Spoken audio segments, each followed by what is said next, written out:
This video is scripted and edited and written by Nihar Dash. This video is scripted and edited and written by Nihar Dash. 24 interesting facts about Buddhism and its Mudras. 24 interesting facts about Buddhism and its Mudras which written by Nihar Dash for public domain purpose only. Want to know more about Buddhism? Here are 24 interesting facts about Buddhism that you probably didn't know. Before reading this, to make this even more fun, I challenge you as well. How many of these Buddhism facts did you know before reading this? Share. So check out the list which written by Nihar Dash for public domain purpose only. 1. It originated after Siddhartha Gautama attained enlightenment. 1. It originated after Siddhartha Gautama attained enlightenment. Buddhism is basically the teachings of Siddhartha Gautama, who was born in 623 BC. He was born a prince, but went on a long spiritual search for happiness and to end suffering. After many trials in different paths, he finally found enlightenment under the Bodhi tree.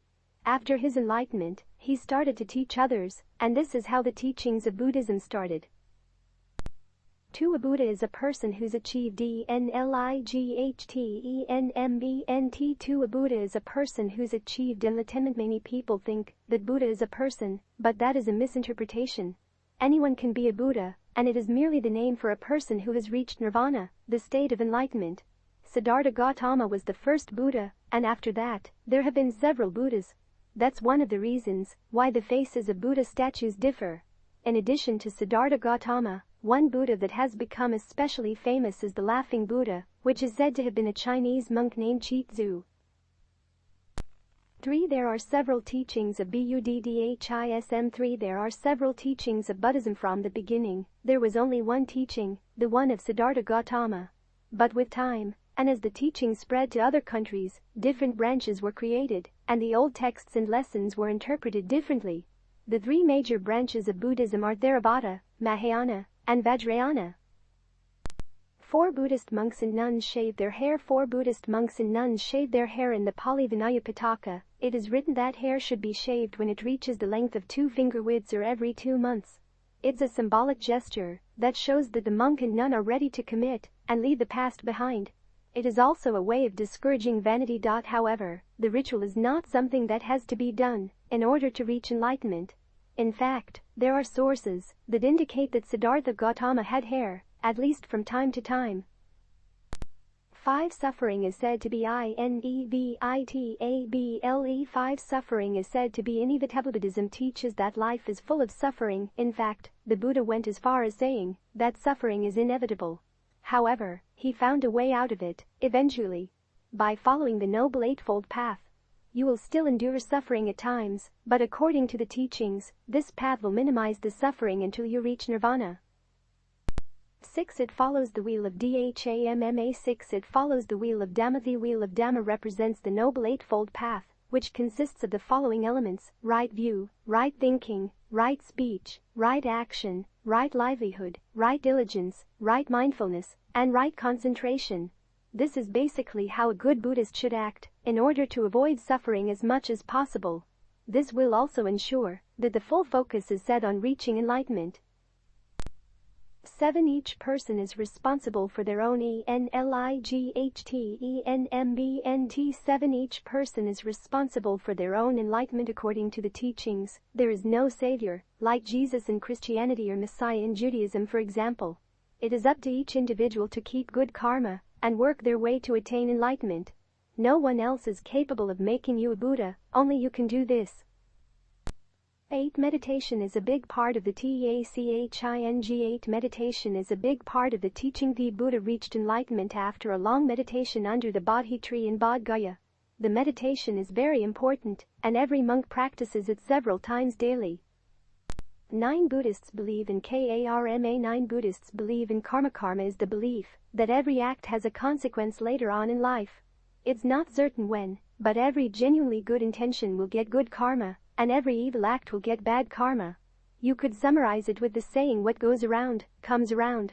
Like a boomerang effect, suppose one person threw a boomerang, it suddenly goes around, and immediately it comes around. That's the karma works in human life. 10 Buddhism definition and layer cheater or sneaky POPLE 10 Buddhism definition and layer cheater or sneaky plain Buddhism definition and these people is like an empty vessel type, otherwise these people is control freak, so these people always depends on other people well-being, these people cannot be satisfied their own life, so they always try to destroy other people's life like their own life, otherwise they pretend like a wise person, but inside these are coward people, they always try to destroy other people's life. 11 Buddhist mudras, hand gestures and their Meningian Indian sculptural art. Images are symbolic representations of divinity whose origin and end is expressed through religious and spiritual beliefs. 12 Dharmachakra Mudra 12 Dharmachakra Mudra 12 Dharmachakra mudra is also called as the gesture of teaching of the wheel of Dharma, that describes one of the most important moments in the Buddha's life as he performed the Dharmachakra mudra in his first sermon in Sarnath, after he attained enlightenment. It is performed with the help of both the hands which are held against the chest, the left facing inward, covering the right facing outward.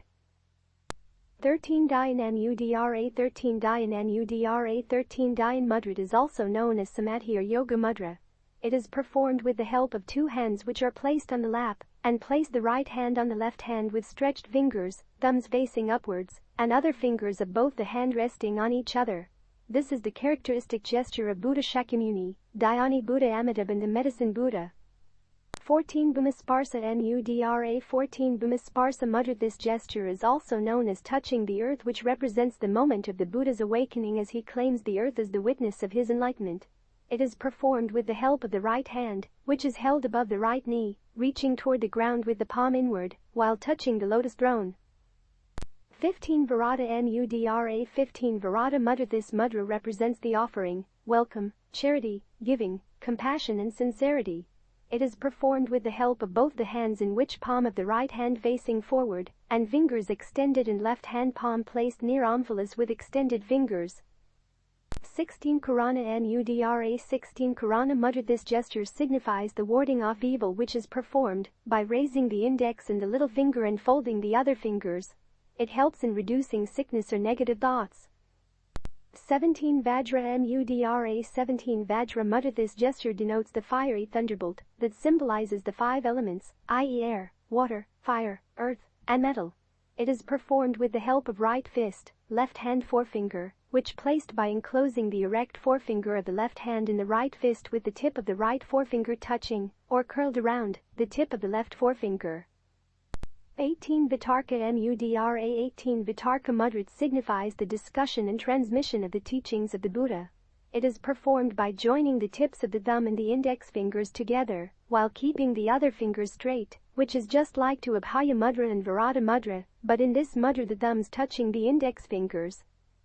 19 Abhaya Mudra 19 Abhaya mudra is a gesture of fearlessness or blessing that represents the protection, peace, benevolence and dispelling of fear. It is performed with the help of right hand, by raising to shoulder height with a bent arm, and the face of the palm will be facing outward with fingers upright, whereas the left hand hanging down while standing. This gesture is characteristic of Buddha Shakyamuni and Dhyani Buddha Amagasiddhi. 20 Attarabodhi Mudra 20 Attarabodhi mudra. This gesture denotes the supreme enlightenment by connecting oneself with divine universal energy. It is performed with the help of both the hand, which placed at the heart and the index fingers touching and pointing upwards, and the remaining fingers intertwined.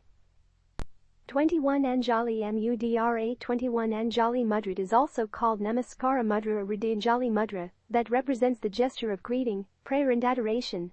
It is performed by pressing the palms of the hands together, in which the hands are held at the heart chakra with thumbs resting lightly against the sternum.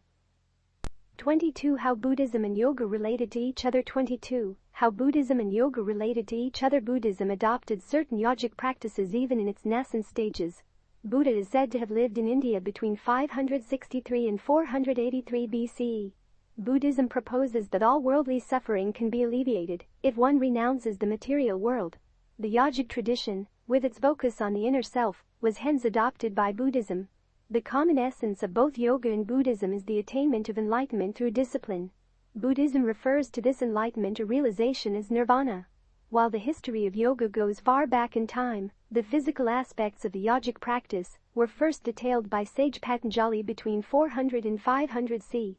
The sage was a scholar of the Hindu belief system, and he elaborated on the transcendental aspects of the yogic theory.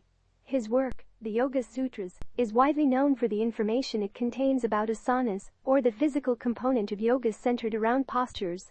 The Yoga Sutras is important to the discipline as it contains over 100 memorable aphorisms related to yoga. The text has given birth to numerous translations. Many important spiritual figures like Swami Vivekananda brought the text back into the limelight as they tried to revive the yogic practices.